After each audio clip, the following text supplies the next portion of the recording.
Hi, everybody. My name's Earl, and I'm an addict. Cheers. Cheers. Oh, man. Thank you. I feel very welcome. Really, to be perfectly honest, I feel welcomed I'm overwhelmed emotionally by the welcome I've gotten here. I left Los Angeles Tuesday afternoon, and I haven't slept much since. The jet lag thing I have not kicked over. Apparently I am defiant to my core. So I've been kind of living like a vampire since I got here. I was talking to a guy earlier, and I said, I feel like I'm going to faint. So if I do, there's some water up here. Just splash it in my face, and I'll get up and keep going. I want to thank the committee for asking me to come share here. It's a tremendous honor and a privilege to be here with you. I also want to thank Dominic for coming to get me at the airport. That was quite a ride. And I want to thank Steve for his hospitality, and Chris for all the correspondence, and everybody that's been emailing. I've been enjoying you long before I got here. I have a little sadness in my heart tonight because of lost a brother recently in our fellowship that I got clean with, who just couldn't surrender. And he's one of the ones that just shot dope till he didn't overdose. He just stopped. His body just quit after 23 years of using. So this one's for Jimmy. I did not start using until I was 12. I waited as long as I possibly could, man. I had been restless, irritable, and discontented for a long time prior to that. And I had been shipped off to boarding school. I think you call that public school here, correct? Boarding school. And how I found out I was going to boarding school is my father came in my room one day and said, "Get in the car." I got in the car. Drove. I got out of the car. Nobody else got out of the car. He got out of the car, put a suitcase down next to me, shook my hand, said, "This will make a man out of you." Got in the car and drove off. Now, the fact was I was being given an opportunity for a wonderful education. Held me in good stead to this day. The feeling was that I'd just been thrown away by the people who knew me best in the world, and I didn't know what I'd done to be thrown away. I was devastated emotionally.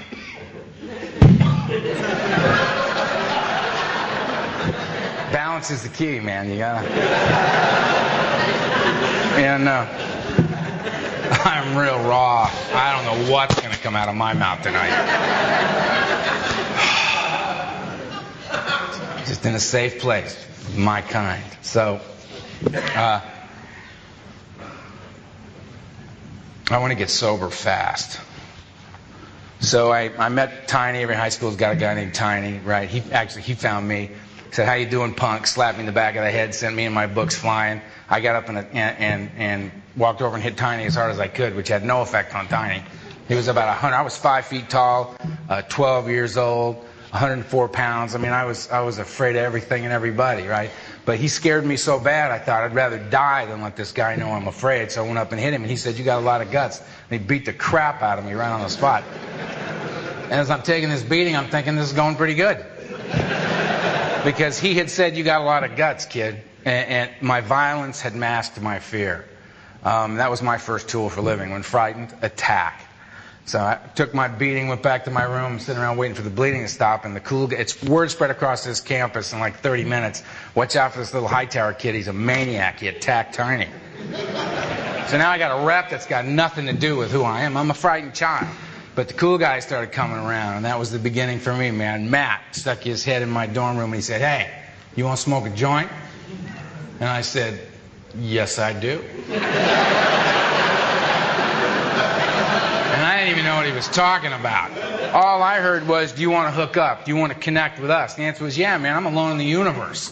You know, he could have said, "We're going to go kill the Spanish teacher. Do you want to come?" I'd say, "Yeah." You know? Sure.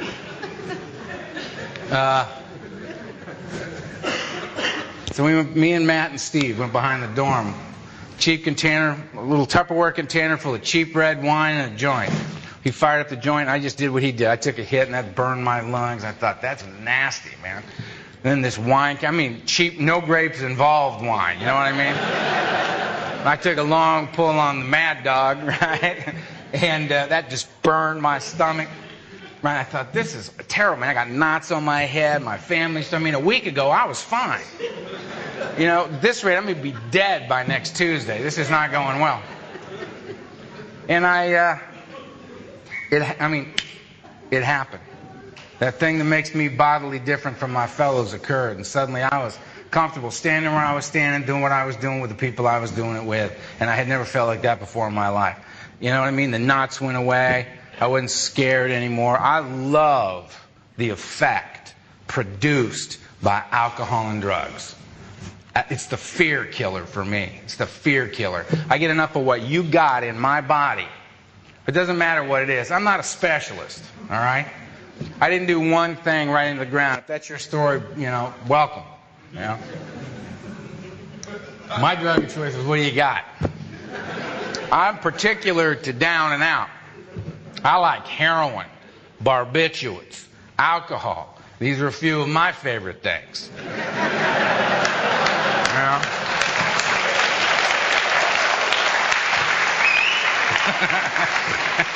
But if you don't have any, I'll take a big bag of the cocaine, please.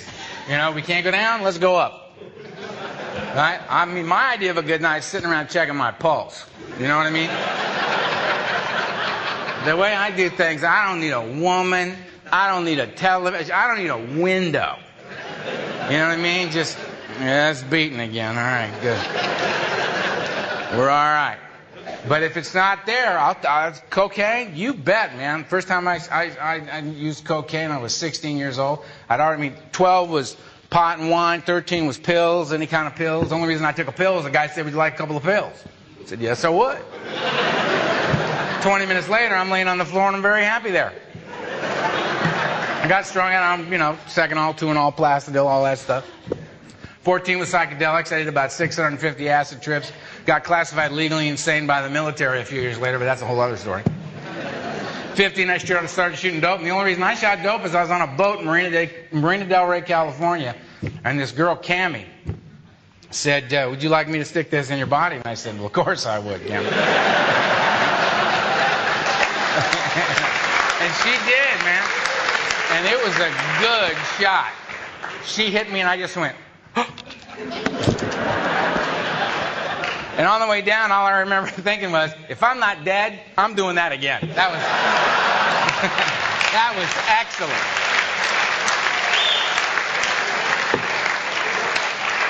'16, I started going to the nut house. They signed me up for 3 months of observation and a year of rehabilitation. I thought that was a little excessive. Kept trying to escape and I couldn't because they got those 3 cups of pills a day and the shot if you act out, right? My treatment plan was to act out a different way every day so I could get the shot, right? So I'm shuffling around in this joint. You got them here, the green exit signs. They had them in there, green, and I thought, that's it.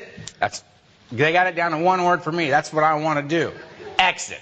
And I devised my escape from the nut house. Yeah, it's a very well planned out thing. I used this woman named Kilday as my diversion. Kilday was nuts. And all you had to do to flip her out was just say, hey, Kilday, how you doing? So I flipped out Kilday, and she went off flying off that way, and I'm sitting there, my little 3 cups of pills a day in that joint, ready, go!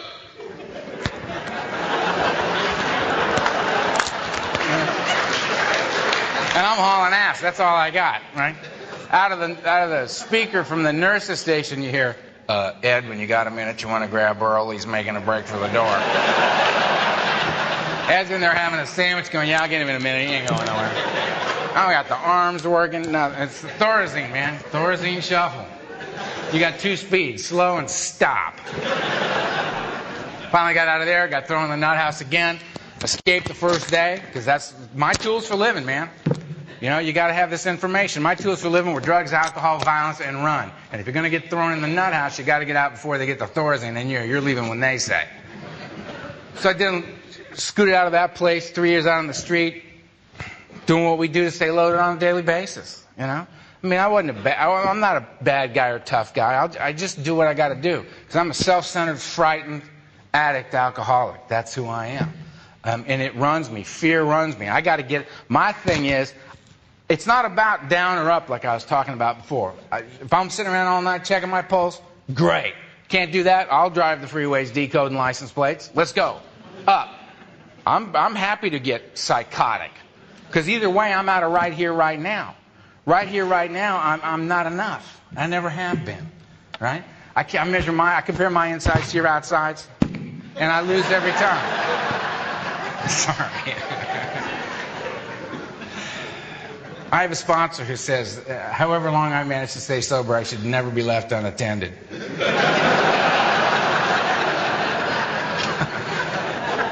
Sometimes quickly, sometimes slowly for us, right? Anyway, I got to get out of right here, right now. And that's what it was all about for me. It didn't really matter what direction I was going in as long as I didn't have to be Earl. I needed anti-Earl medication. I needed the effect produced by alcohol and drugs, which was to deliver me from that self-centered fear. And my world got smaller and smaller and smaller. A lot of things happened along the way. A lot of things happened along the way that happened to us. The feds had me for 30 years when I was 19 years old. And the only reason I didn't do it, and in federal time you do it all. The only reason I didn't do it is because they screwed up.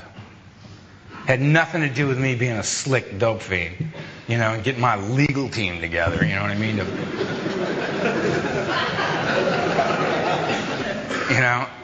They screwed up, so I walked on it. I've been getting out about it now. A lot of life since then. 21 years old, I got diagnosed with malignant cancer. I flew back into LA and they did major surgery in my upper back. They prepared me to die, prepared my family for me to die. But I was using so hard, I was starting to overdose quite a bit. And I remember looking at them and thinking, you don't even know who you're talking to. The way I'm using, that comes up like twice a week, you know, the possibility of dying. And they did the surgery and all. I'm a long-term cancer survivor. I beat it. The reason I beat it is I went into the nuclear medicine program and they were shooting me full of all this stuff. This is back in the 70s. And I didn't like the buzz I was getting off the nuclear medicine thing. So I quit and just went home and got loaded the way I got loaded. And I believe to this day that my body had become so toxic, cancer could not live in my body. That's what happened. And I beat the cancer thing. I was in a plane crash. Whole family got killed but me. Woke up on a mountain in Mexico. Mother, father, little sister laying on the ground, bled to death right in front of me. I broke everything. Skull, back, leg, arms. Everything. I couldn't move anything but my right arm. And I renounced God right there. And you as well. I had no love of God and I had no love of you at all. I'd always been afraid of you. And I was out right there. November 6, 1974. I was out. And they got me down off the mountain. Finally, they tagged me dead. They finally took me to a hospital in Los Mochis, Mexico. And they got my name, and that brought the federales. And the federales interrogated me through an interpreter for 3.5 days. Didn't give me anything for pain. One knew what I was doing back in Mexico, which is another story we don't need to get into here, but I wasn't welcome.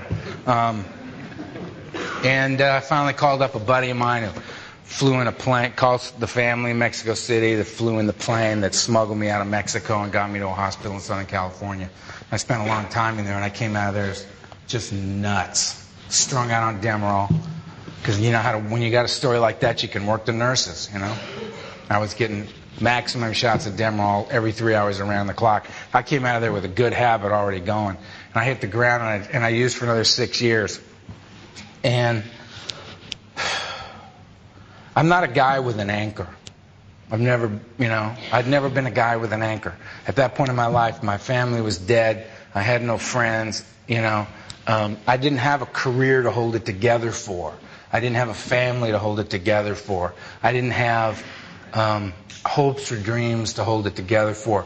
I was an addict. I was an alcoholic. And I had a head full of pictures that just were driving me into madness, and I knew I couldn't survive it. So I was just going to drink and use until I died. And you want to live your life, live your life. I'm living my life this way. There is no God. There's no such thing as loving and being loved. I'm unwilling to do it. The people that I love died. I'm not doing it. I'm out of the game of life.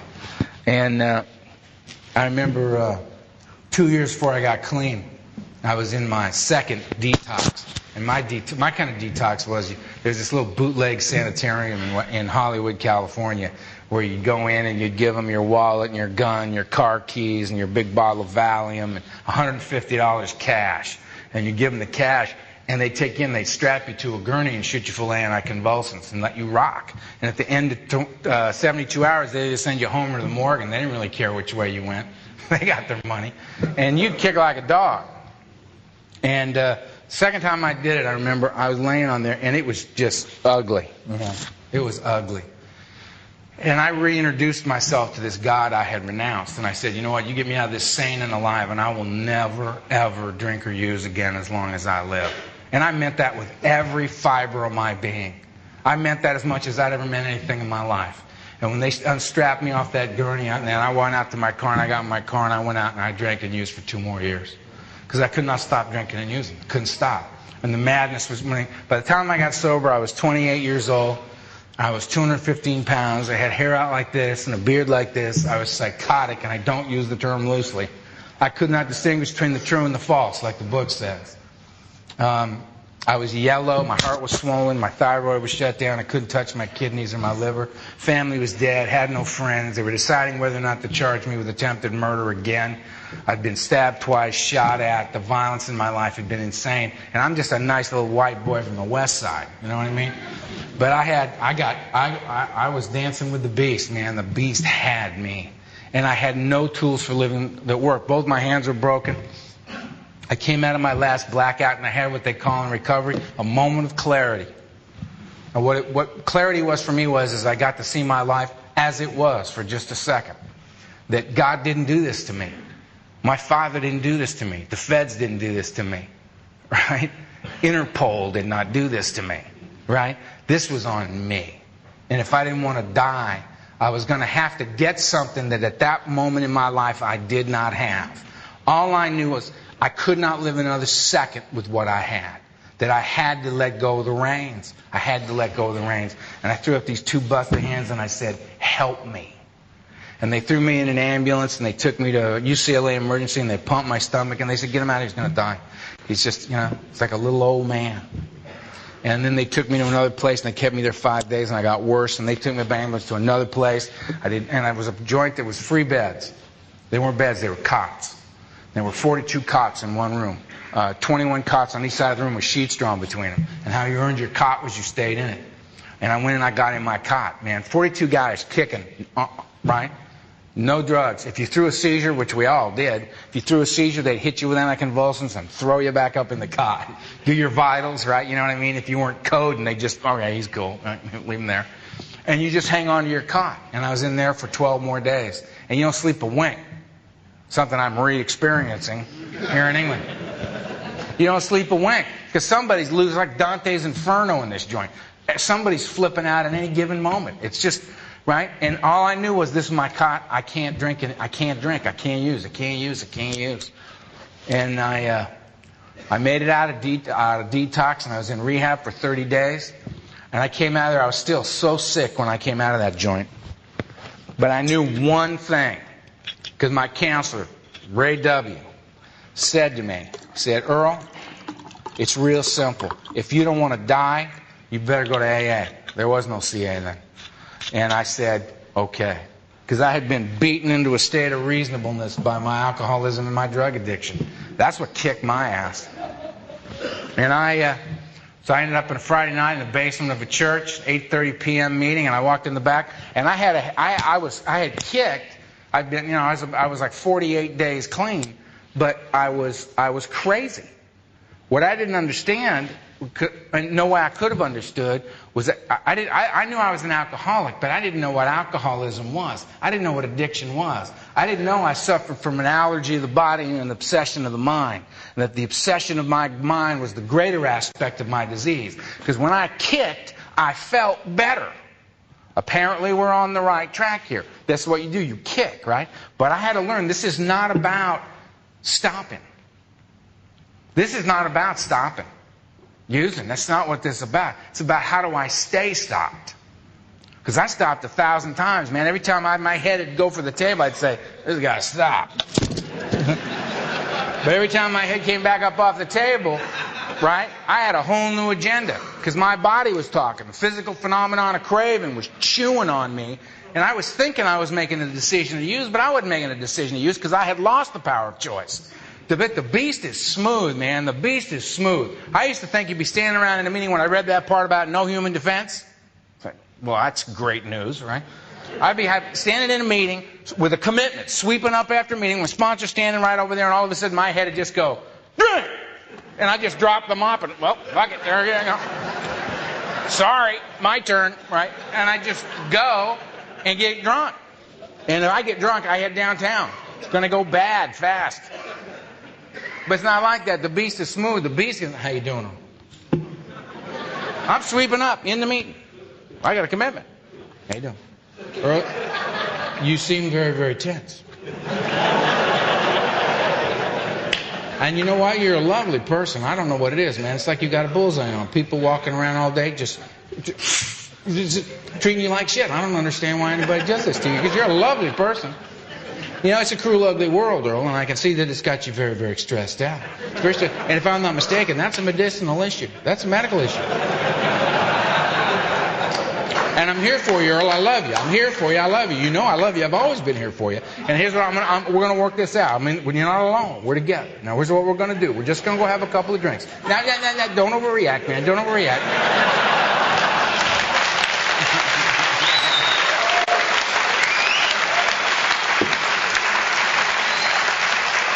Just you and me, man. Just you and me. We're going to unwind that spring. We're going to unwind that spring. We're going to work our way through this because I'm here for you. I love you. You know that, don't you? I love you. Okay? And let's just keep this between you and me. Your sponsor's looking. Your sponsor's looking. Smile and wave at him. Smile and wave at him. Very good. Very good. And I'm standing there like, yeah. Cut me a break, man. That's the beast. It's just smooth. The book says it's cunning, baffling, and powerful, man, and that is just the truth. And I got this voice in my head. The great obsession of every alcoholic and addict, right? Is to somehow, some way be able to control and use their drinking and their using. That's what it's about, right? It's the great obsession of my mind that I can have a couple. It's why I have what they call euphoric recall. I don't see the misery and the madness of the last 6 years of my drinking and using. When I think about smoking a joint, I go all the way back to that first joint, man, when it worked. When I was in the first stage, fun. I don't think much about the second stage, fun with problems. And I definitely do not even go near the third stage, problems. I don't look at that. I have this euphoric recall. I want to regain that thing that I once had. That ease and comfort that came right in the beginning. That's what I'm looking for, man. That's what I want. And I'm willing to die to get it. Because it's the only relief I know. Using's like breathing to me. So I come into this meeting thinking, I've stopped. What do you got? Now, I didn't come here because I wanted what you had. I came here because I could no longer live with what I had. I knew nothing about what you had, but that did not... I am contempt prior to investigation. I had great contempt for AA, having never been there. I knew about that place, that A&A place. I knew about those people. Sad, pathetic sheep. Couldn't pull it together. They said go or die, so okay, I'll check it out. I'm sitting in the back, but I still got my mind working. My mind has not recovered at all. I've stopped, but I don't know anything about staying stopped. That's the deal around here. Find a way to stay stopped. And the only way a guy like me is going to stay stopped is if I can be relieved of the obsession of the mind. I can't walk around with that beast whispering at me all the time, doing my newcomer mantra, man. How you doing? Fine. How you doing? Fine. I can't live like that, man. I got to be rid of the beast. Because someday, life's on life's terms, man. And when the shit hits the fan and I discover I ain't in charge of the fan, and it's happening, right? It's going to line up just right, and he's going to whisper, and I'm going to listen. And I'm going to be one of those guys downtown, how did my life go away in 14 days? How did my whole life go away? And how did I become a slave to the beast again? Because I blinked, right? Because I did not address my illness, that I did not address the obsession of my mind, the greater aspect.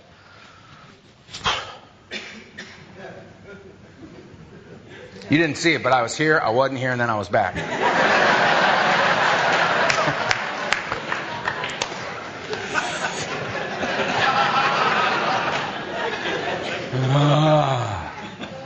So I'm sitting in the back, and they get up, and this old timer gets up, and he shares his experience, strength, and hope. I didn't know that's what he was doing, but it was like he reached right inside me.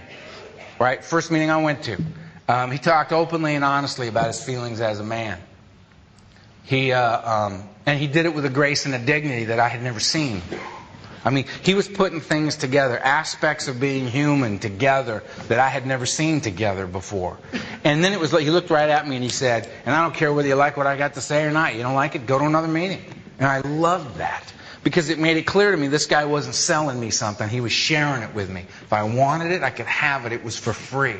If I didn't want it, that's cool. Go to another meeting. Maybe you hear somebody you can identify with. And it was like this little pilot light just went on inside me. And I went from a hopeless alcoholic drug addict to an alcoholic and a drug addict with a little tiny bit of hope. And I think that is the greatest gift one of us can ever give to another, is hope. I mean, if you're of the hopeless variety, man, you know what I'm talking about. That to have hope that maybe somehow, some way, not that you could live a good, meaningful life, but just that you don't have to go back into the madness anymore. You don't have to dance with that beast ever again, one day at a time. So I cried all the way home and paced in my little one-room apartment, right? So I got my hour of sleep I was getting by then. He got up and went to work so I could get tired enough to go to a meeting and sit and try to listen, try to retain some of the stuff. I couldn't retain anything. And they said, get a sponsor. And I said, what's a sponsor? And they said, a sponsor is somebody who's got what you want. And I said, well, I would like to use. We're going to be honest around. That's what I would like to use. So maybe it's a little early to be throwing the ball back in my court. And I have since come to believe that I want a sponsor who's got what he wants. That's a pretty good definition of happiness, wanting what you've got.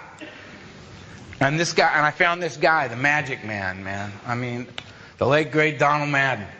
And he was bigger than life. And he was passionate. And that's what I wanted. I wanted to feel strongly about something again. I was dead inside. There was nothing going on inside me. I couldn't feel anything. And he was so alive. And he wasn't afraid to say, this recovery matters to me. And I went to him and I said, will you sponsor me? And he said, yeah, I'll sponsor you. And you don't have to like what I tell you. And you don't have to think it's a good idea. You just have to do it. And I thought, fair enough. Right? So we went to a meeting and he said, they make 550 cups of coffee in this meeting every Friday night. You're going to make them for the next year. And I said, what any self-respecting newcomer would say. I said, fuck you.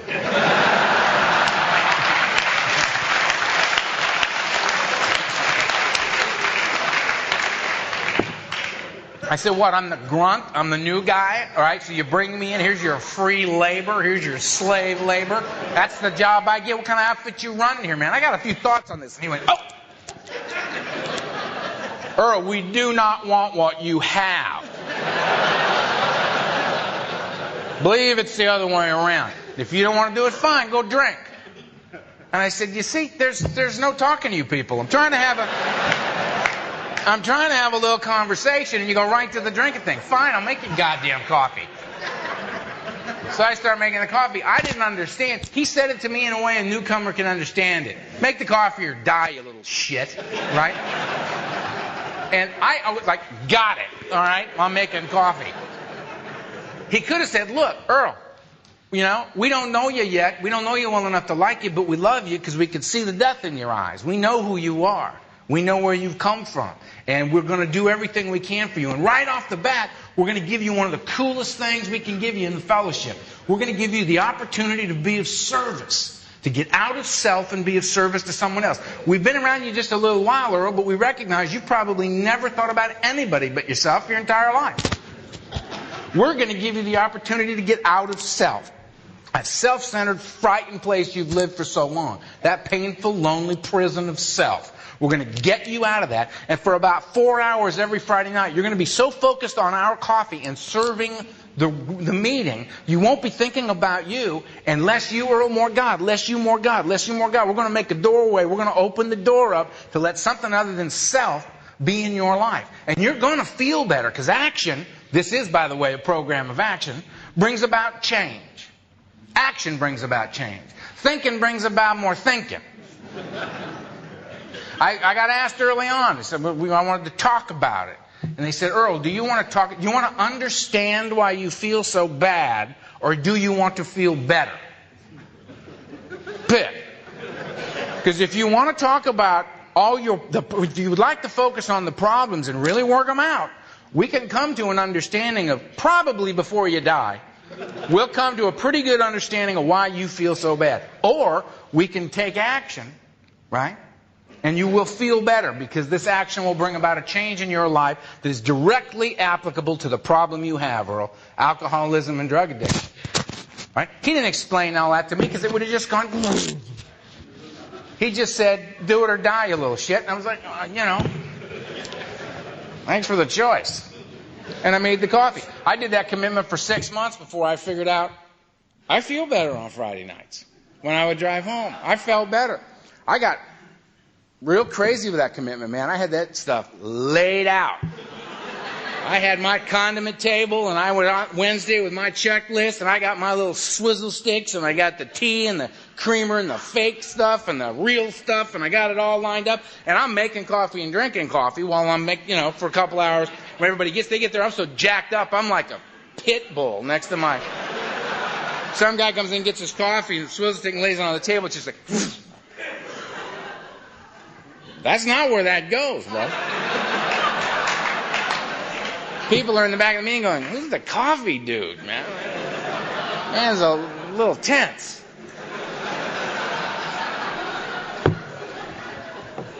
Always a little tense. And I got through, and I mean, by the time, look, here's the deal, as far as I'm concerned. This is the heart and soul of all of this, because it's blah, blah, blah, stories we all heard, all right? I'm going to get out of my life. I got to talk about what Jimmy couldn't get. What he couldn't get. See, we got this. I'm going to get the CA, because I was at it right at the beginning. First meetings of CA. I was one of the first speakers in CA. About 2.5 years clean. And they had the first meetings, and I went to a meeting, and I was 2.5 years clean, and there was about 15, 20 people in the meeting, and nobody in there had 45 days. Nobody in there had 45 days. And they thought I had been sober forever. And this guy said to me, now they're looking to you, Earl, and I'm 2.5 years old, and I'm out of my mind. And I'm thinking, we're fucked. If they're looking at...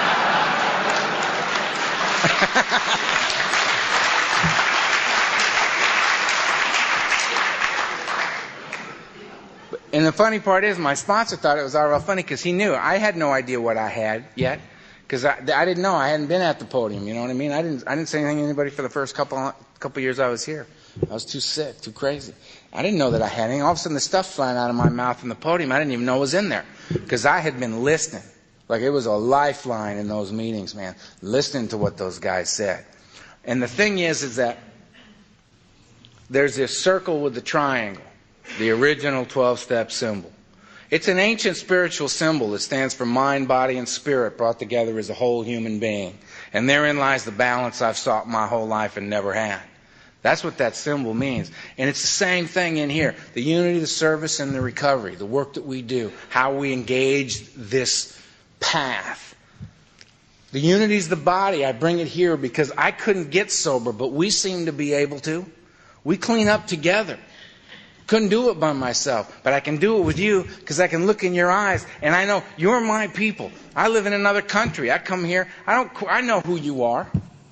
Because I know what it takes to get that seat. You know? And I notice the things you've been laughing at. You're a disturbed group.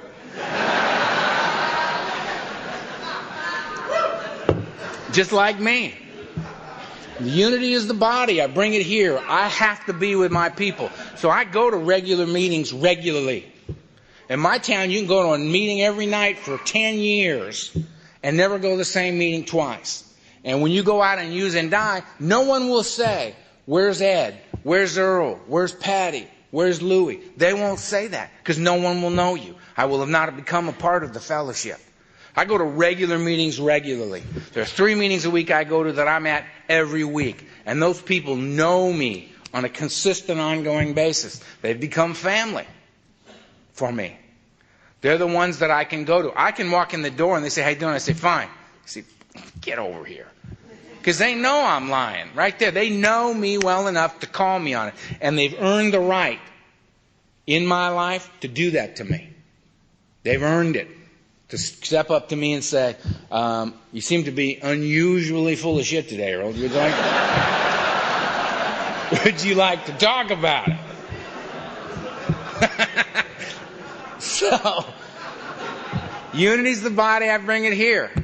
Right? Recovery is of the mind. The greater aspect of my disease. If I do not disease with the obsessive nature, if I don't deal with the obsessive nature of my mind, I will never get comfortable clean. And if I don't get comfortable clean, I'm not going to stay. Sooner or later, life on life's terms will happen, and the bell will ring, and I'm gone. And I know that about me. I know that. I will not stay restless, irritable, and discontented for the rest of my life. Particularly when I know, because there were those who came before me. Those who came before me looked me in the eye and said, you do not have to suffer sober. You do not have to. You do not have to wrestle with that beast anymore. If you take this simple program and the toolkit that we offer you, when you do this, Earl, you will not have to suffer. And it was an undeniable truth. And you all know exactly what I'm talking about. You know when somebody tells you the truth. You may not like what they're telling you, but you know it's true. Because we know the truth when we hear it.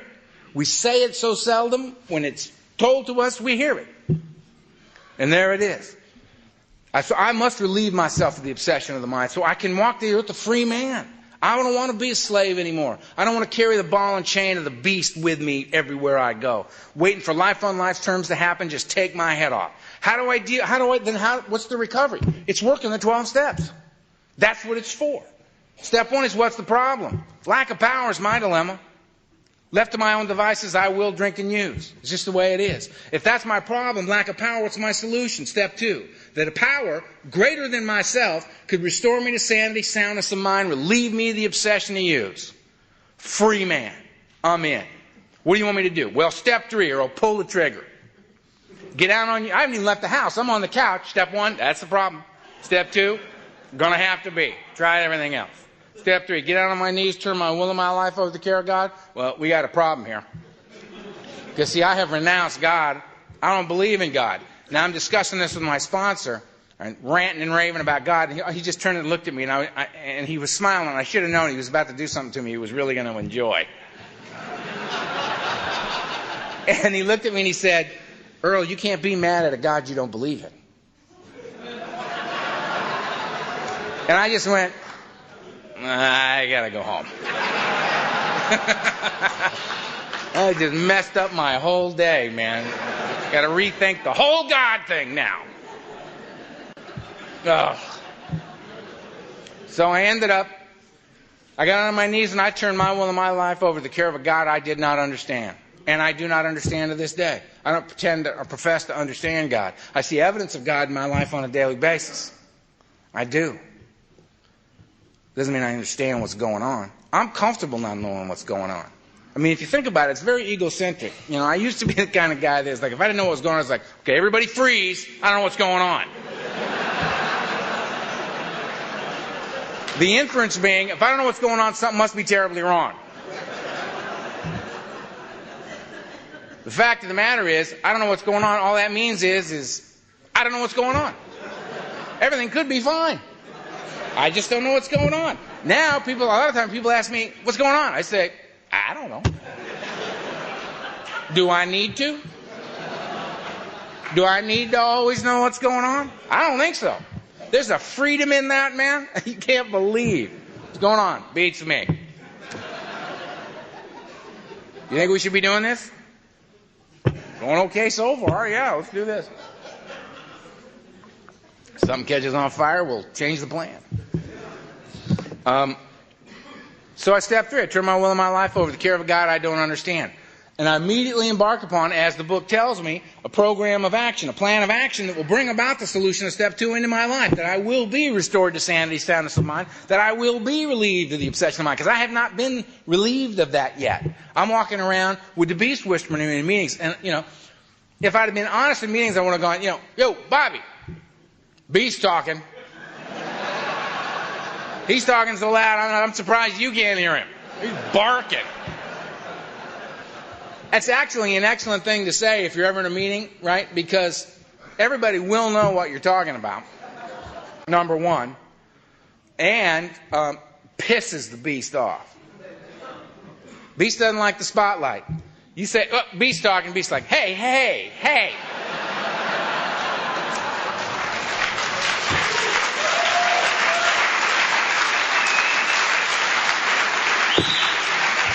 I thought we were having a private conversation. If you're going to act like this, I'm just going to have to bow out.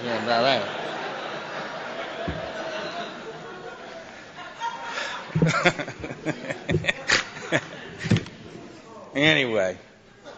So that 4 and 5 is me, 6 and 7 is God, and 8 and 9 is you. Nobody else to play with. That covers the team. Right there. 4 and 5, I'm going to talk about it in the morning, so I'm not going to get real into it. But 4 and 5, I swallow large chunks of truth about myself.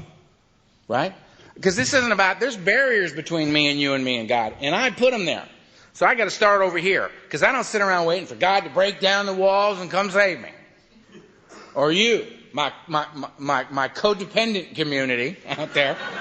Right? To break down the walls and save poor dying Earl. I built them, I'll take them down. 4 and 5 is me, 6 and 7 God. I ask God to remove the defects of character because I'll remove the wrong stuff. It's pretty simple.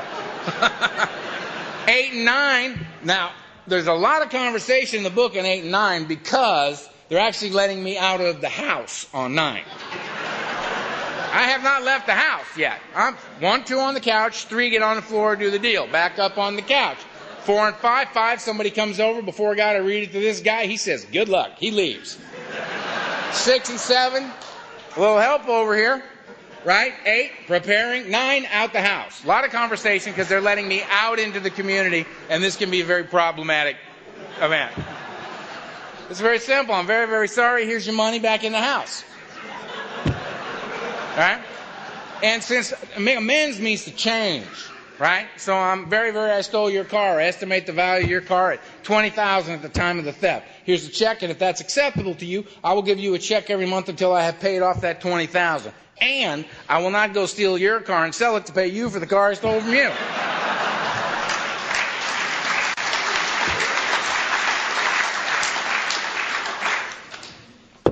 So, 10, 11, and 12, same thing. Keep me in the game. 10 me, 11 God, 12 you.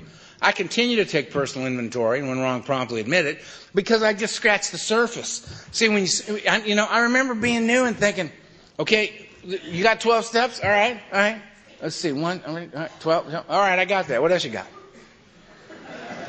We got to do those. I just did. Lovely. What else you got? I didn't know. I didn't know there's worlds within worlds there. I didn't know that it opens you up. I didn't know that the action of taking the 12 steps brings about change. And that change would give me a new perspective, a new way of looking at the world, a new way of being with myself, of being with God, of being with others. And that when I would come back to step 1, see, you don't have to worry about doing the steps over and over and over and over again. Nobody does the same steps over and over and over and over and over again. Nobody. Can't be done. It can't be done. Because you work through those 12 steps, that will bring about a change. It will affect a change in you as a human being. You come back to step one, you're looking at it from another angle. It's a whole new step. And then you go on through, and the change, you go deeper and deeper and deeper. Look, when I was out there, I was a pig. Man, I needed the big buzz. I'm not interested in little bitty baby buzz. I've never been one of those guys that said, no, thank you, I've had enough. Never said that. If there's a buzz in here, I want the big buzz. I want the big buzz. I want to look out of my skull from a different angle. I want the light. I want to be free. I want to be free. And the only way that's going to happen is if I get to business. I got to take actions. I got to chop the wood and carry the water of recovery. That's what I got to do. So what are you doing? I'm picking this water up, and I'm going to carry it over there and drop it in that tub. Then I'm going to pick up that water. I'm going to bring it over here and drop it in this tub. And what are you going to do again? I'm going to repeat that. That sounds terrible, doesn't it? Chop the wood and carry it. Okay, what are you doing? I'm chopping the wood, carrying the water. How's the sobriety thing? It's a miracle. It's lovely. It ain't like that. Contempt prior to investigation. The only thing that will keep a man in everlasting ignorance is contempt prior to investigation. Herbert Spencer. I'm a 3rd edition guy. What's that? Page 576, something like that. Second appendice, spiritual experience, end of it. That's where it is. All right? I had to read that over and over and over and over again. Got it. Don't got it. Got it. Don't got it. So I do that. 10, me, 11, God. I seek God. Action step. Through prayer and meditation. What do I pray for? Knowledge of His will for me and the power to carry that out. Why do I meditate? To quiet my mind so that when the answers come, I can hear them. Because the answers come in the form of a feeling. We all have a moral compass, a moral psychology. I'm not into right and wrong. That's just not my thing. I'm into actions that are beneficial to self and others, and actions that are harmful to self and others. And I know the difference between those things. In my soul, inside me. And if I sit and I be still and I be quiet, I can come to those answers, right? That are given to me by something beyond self. Something beyond self. And I can take the action that is beneficial for self and others in my life. Because that's what I want to, that's what I aspire to. It's not who I am, it's what I aspire to. And I'm doing okay. I've only been clean 23 years. I got work to do. Because I've seen along the way that it gets better and better and better. I've had some horrible days sober. But I've had 23 wonderful years.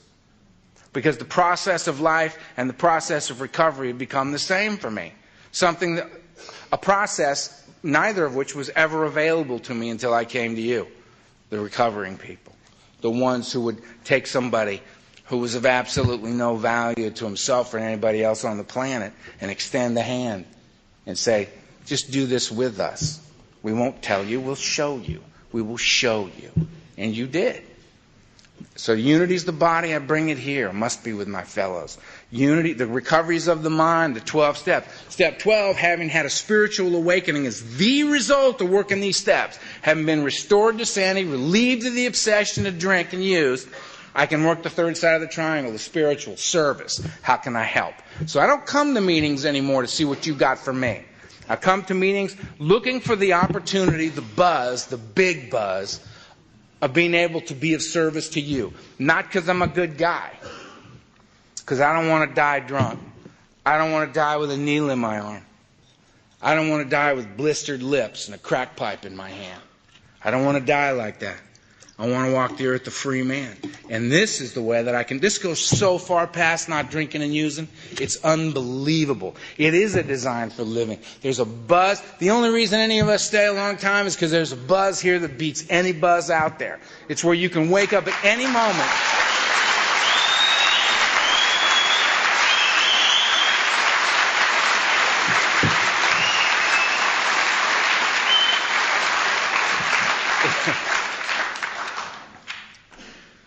Practice these principles and carry the message. I am sponsored. Actively sponsored. I have a sponsor. I was with Donald till the day he died. And we were waiting for them to come get the body, and I heard his voice in my head said, "You cannot be left unattended." And I called up Al, and Al sponsored me for 6 years, and I moved across town. And I was sitting in a meeting, and I looked across the room, and Luther the samurai was sitting there, man. Luther, this little man, he's a samurai. He's the kind of guy that's so genuine and so loving and so tolerant and so powerful as a result of the love that's in him. that he walks into the room and everybody just feels better. So Sam, he's my sponsor now. He's my sponsor now, and I defer to his thinking because it's important for me to be willing to defer to the thinking of another man. I don't care how long I'm sober. I'm 23, but 23 years clean. But you know what? I stopped doing the things that I'm suggesting here tonight. What do you think's going to happen to me? You know my story. I won't last long. I won't. I'm not a middle-of-the-road kind of guy. I'm kind of an extreme human being. You know what I mean? And if the light goes out of this for me, I'll become a gypsy man. And I'm wandering and I am lost. And the beast will rediscover me because he sleeps within. He sleeps within. He has no effect on me at all today. Right? But I know he's there because I know who I am. And I don't need to debate alcoholic, drug addict, not, maybe. Please. The evidence is clear. You know? So service. I'm of service. And my life today is a remarkable thing. We've been laughing and stuff in here. You know, the healing laughter. Being together. That we have purpose and we have value now. And I did not have that when I got here. This kind of life I got. I'm married. I'm married to a remarkable woman. She's part of the redemption of my life. Because she has pieces of humanity that I do not have. She does, right? So I learn from her. And I have pieces that she doesn't have, right? And we grow. We've been together almost 6 years. She's remarkable. I mean, the fact that I'm married at all is amazing, right? But I'm married to somebody I actually know. And I have a career, and I have creative outlets, and I travel all over the world, and I faced my worst fear. It was a 10-hour flight here, and you can imagine it was a result of my experience. I hate to fly. I'm a terrified flyer. The plane goes bump, man, bad pictures come into my head. And I get terrified. I get absolutely terrified when I fly. I never sleep on a plane. It's just a horrible experience for me. But I also, to balance that in my life, I know when I get on a plane, I know I'm willing to go to any lengths to stay sober. Because I will get on a plane and I will face my worst fear, and I will go anywhere that I am asked when it comes from people like you. I will.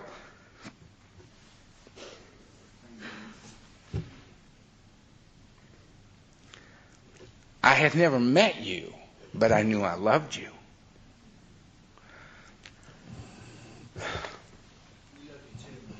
The thing I could not do, the thing on that mountain in Mexico was, I swore I would never love another human being again as long as I lived. And there's no way I'm ever going to tell you who I am.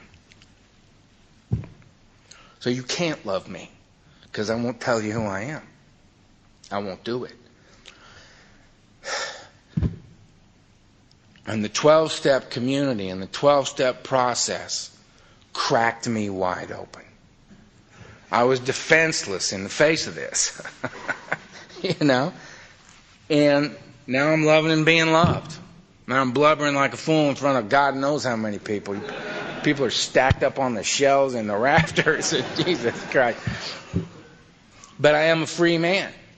You know, I've got all the stuff. I have a sense of family and community, the things I couldn't have. Here's what my life is now. Today, I'm sitting, my wife and I bought a house.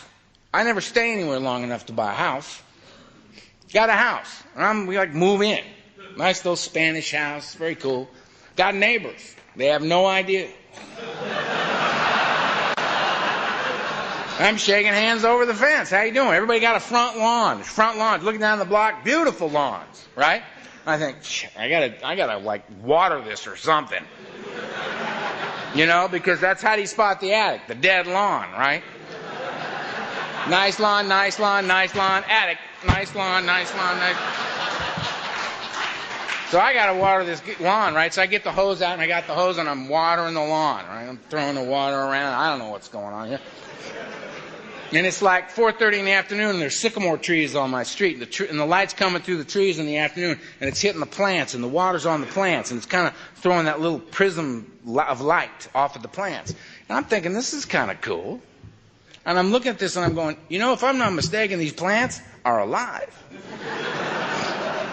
Because I don't consider these sort of things, you know, and it just kind of hits me that this stuff is alive. And then I thought, you know what, and if I'm not mistaken, Plants breathe in carbon dioxide and breathe out oxygen. I, on the other hand, standing right here, am breathing out the carbon dioxide and in the oxygen. We got a little thing going here.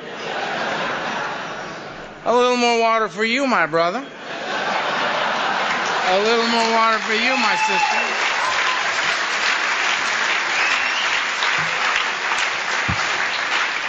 I'm catching a buzz. Now, a car drives by, sees man on lawn watering plants. That ain't what's happening. There's an addict on the lawn catching a buzz with a few friends. So what I'm saying to you is that was... I could not feel anything before I got to you. I didn't think it was an exciting night unless I heard the bullet go by. Because it was an extreme moment, and it would like, well, that was exciting. I could feel that. Because I was so dead. Now, I get to marvel in the ordinary. I'm out of the prison of my mind, and I am into life. And I can marvel in the ordinary. I do not have to water my plants. I get to. I get to choose how I see it. It's all up to me. I can choose. Good day, bad day. I can choose completely reasonable, unreasonable. And the consequences of my decisions will come to me, as they do to everyone else. It's a remarkable way of living. And the thing that I often wonder about is, we live in this world, you know. I'm in a foreign land, right? And since I was up all night, I was thinking it over. And we're in a foreign land. And the world, so much is going on in the world. And it is my nature to talk about what they are doing.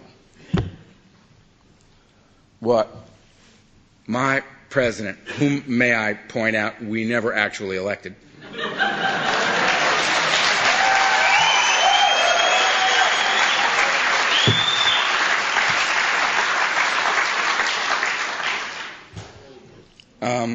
What they are doing, what are they doing? And I think, why should I worry about what they're doing? What am I doing? I have access to one of the most remarkable spiritual paths moving across this planet today. I'm a part of a fellowship. What I can do is I can be peace. What I can do is I can speak peace. What I can do is make an oath as a man to a nonviolent life. What I can do is bring that to the world as a quiet man, as a gentle man, because I want to be strong enough to be gentle with myself and gentle with others. There's between 2 and 3 million of us on this planet. And what I want is our code. I want to demonstrate our code. I don't need to run around outside going, hey, alcoholic drug addict, we got this code. No, it's Cocaine Anonymous. It's Alcoholics Anonymous. I want to go outside and say, I am a man. And I walk this earth a free man. And mine is a code of love and tolerance. Tolerance of self and tolerance of others. Because it is my nature to be so intolerant of myself and of others. And to let the fear creep back into my life. And the fear cause me to react to the world instead of respond to it. I can't come from a place of love and a place of fear at the same time. Can't do it. I want to embrace this earth as a loving, tolerant man. That's what I want. That thing I could never find. So this is way past not drinking and using. It is a design for living. How I do that is I work the 3 sides of the triangle, mind, body, and spirit. Balance is a whole human being. Unity is the body, I bring it here. Recovery is of the mind, I work the steps, and I'm relieved of the obsession of drink and use. I'm free. And then I am of service. I am of service in here on a regular basis. I sponsor legions of people. And I am of service in my community because I bring what you have given me out into the world. I want to be that. I don't want to think about that. I don't want to talk about that. I want to be that. And that will change everything. That will change everything. One at a time. We just change everything. And maybe the thing everybody says is impossible can happen. Where I don't just come into meetings and hug you, but I walk into the market and I hug the grocer and they get it. You know, that we're not afraid anymore. You know? I love you. Peace to the UK. Thanks.